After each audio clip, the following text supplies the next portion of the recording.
धुळ्यातील प्रचार सभेतून ओवेसींचा महायुती आणि काँग्रेसवर तीव्र निशाणा। ऑल इंडिया मजलिसे इत्तेहादुल मुस्लिमीनचे अध्यक्ष असदुद्दीन ओवेसी यांनी धुळ्यातील प्रचार सभेतून महायुतीतील तिन्ही घटक पक्षांवर आणि काँग्रेसवर जोरदार टीका केली। काँग्रेसने भाजपसोबत गुप्त समझौता केल्याचा आरोप करत त्यांनी म्हटले की काँग्रेसने मनमोहन सिंग यांच्या सरकार दरम्यान लागू केलेले यूएपीए कायद्याच्या माध्यमातून नरेंद्र मोदी सरकारला विरोधकांवर कारवाई करण्यास मदत केली आहे।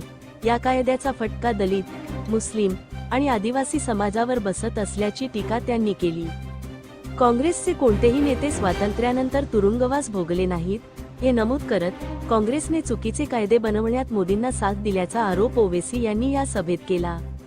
याचवेळी राष्ट्रवादीचे अजित पवार आणि महायुतीच्या इतर घटक पक्षांवर ओवेसी यांनी तोंडसूक घेतले। फारुख शाह यांनी एमआयएम सोडल्यानंतर ओवेसी म्हणाले की अजित पवार हे आपल्या काकांचेच झाले नाहीत तर आमचे कसे होतील, अशी टीका करत त्यांनी राष्ट्रवादीवर पलटवार केला। शिंदे सेना, भाजप आणि अजित पवार यांच्या राष्ट्रवादी पक्षावर एकत्र बसून सत्ता उपभोगण्याचा आणि निवडणुकांमध्ये विरोधकांचा आव आणण्याचा आरोप त्यांनी केला। कॅबिनेटमध्ये वडापाव खातात आणि धुळ्यात आल्यावर एकमेकांना ओळखत नसल्याचे नाटक करतात, असे म्हणत ओवेसी यांनी महायुतीवर तुफान हल्ला चढवला। मोदींवर टीका करत त्यांनी प्रश्न उपस्थित केला की मोदी पाकिस्तान, मुघल आणि बांगलादेशावर बोलतात पण डोनाल्ड ट्रम्प आणि चीनवर का बोलत नाहीत, असे विचारत ओवेसी यांनी भाजपचे राष्ट्रवाद खोटा आणि दिखाऊ असल्याचे सांगून सभेचा रोखठोक ठेवला। धुळे क्राईम न्यूज साठी अब्दुल रहमान मलिक, धुळे। 5.5 साल से जेल में है वो यूएपीए का कानून। अगर किसी ने खराब तरीके से उसको बनाया तो उस वक्त गृह मंत्री चिदम्बरम थे, वजीर आजम कांग्रेस पार्टी के थे। क्या कोई कांग्रेस पार्टी का नेता आजादी के बाद से कभी 1 साल, 2 साल, 5.5 साल जेल में रहा? बताइए मेरे अजीज दोस्तों और बुजुर्गों, मैं चैलेंज कर रहा हूं, मेरी ये तकरीर भारत के लोकसभा में मौजूद है। मैंने ये भी कहा था, इस अपनी भाषण में मैंने कहा था कि अगर क्लॉज 43D आप पढ़ेंगे तो 180 दिन का डिटेंशन की बात मैंने कही थी। मैं अंग्रेजी में पढ़ के सुना रहा हूं कि मैंने पार्लियामेंट लोकसभा में कहा था, with all the confidence I can say that in 100% of the cases wherein minorities are arrested, they will be in detention without charge sheet for 180 days. It is because that this is what is happening as of now. मैंने कहा the ground reality is that there is a huge difference between reality and hope. A man in uniform, यानी जो police वाला होता है, उसमें एक किस्म से नफरत होती है मुस्लिम अकलियत के ताल्लुक से। ये फैक्ट है, मैंने कहा। और मैंने कहा the fact is that he starts his investigation on the premise that the Muslims are terrorists. I can say with all the confidence that they will be detained for 180 days. मेरे अजीज दोस्तों और बुजुर्गों, इसकी बात मैंने बरसों पहले कही थी।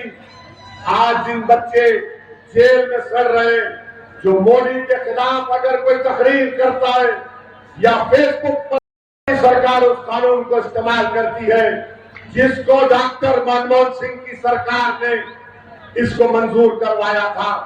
केस कैरी के बारे में मैंने कहा था, बताओ कांग्रेसियों, क्या तुम आज अपनी गलती का इकरार करने को तैयार हो? फिर 2019 में इसी यूएपीए कानून को अमित शाह ने और खराब कर दिया और कहा कि कोई भी एनआईए का इंस्पेक्टर दिल्ली में बैठकर किसी को भी टेररिस्ट घोषित कर सकता है। पूरी पार्लियामेंट में मैं और इम्तियाज जलील 2 लोग थे जो उस कानून के खिलाफ वोट दिए। स्पीकर लोकसभा उस वक्त जनाब ओम बिरला साहब थे। ओम बिरला साहब ने कहा कि तुम्हारे पास सिर्फ 2 वोट है और तुम अपना ऑब्जेक्शन इस पर मूव कर रहे हो। मैंने कहा सर 2 वोट जरूर है मगर हमारे साथ अल्लाह है। आज आप देखते हैं कि कांग्रेस पार्टी ने ऐसे ऐसे कानून बनाए और ऐसे ऐसे कानून बनाने में मोदी का साथ दिया जिसके शिकार मुसलमान, दलित, आदिवासी ये लोग होते हैं। भीमा कोरे का हुआ 5.5, 6 साल लोग जेल में थे। जैन स्वामी एक 80 साल का बूढ़ा पानी नहीं पी सकता था, उसने हुकूमत से कहा, महाराष्ट्र की बीजेपी गवर्नमेंट से, मैं गिलास में पानी नहीं पी सकता, मुझे पानी पीने के लिए स्ट्रॉ दो। वो जैन स्वामी जेल में मर गया। बताओ कांग्रेस पार्टी, क्या तुमने ये किया नहीं किया? मैं उस कानून की उस वक्त चिदम्बरम जब मूव कर रहे थे उसके खिलाफ वोट किया।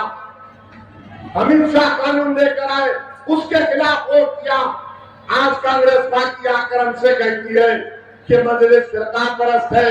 अरे तुमने जो बर्बादी की अगर दास्तान तुम्हारी बोलना शुरू करूंगा ना, तो तुम मेरी जबान का मुकाबला नहीं कर सकोगे। क्या आप जानते हैं, क्या आप जानते हैं, पूछो इन कांग्रेसियों से, श्रीनगर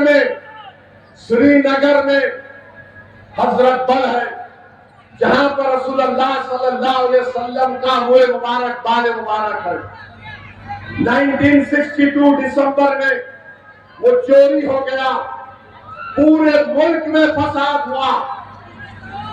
नेहरू प्राइम मिनिस्टर थे, नेहरू की मौजूदगी में 1 लाख के करीब बंगाली बोलने वाले भारत के मुसलमानों को उस वक्त के ईस्ट पाकिस्तान यानी मौजूदा बांग्लादेश में धकेल दिया गया।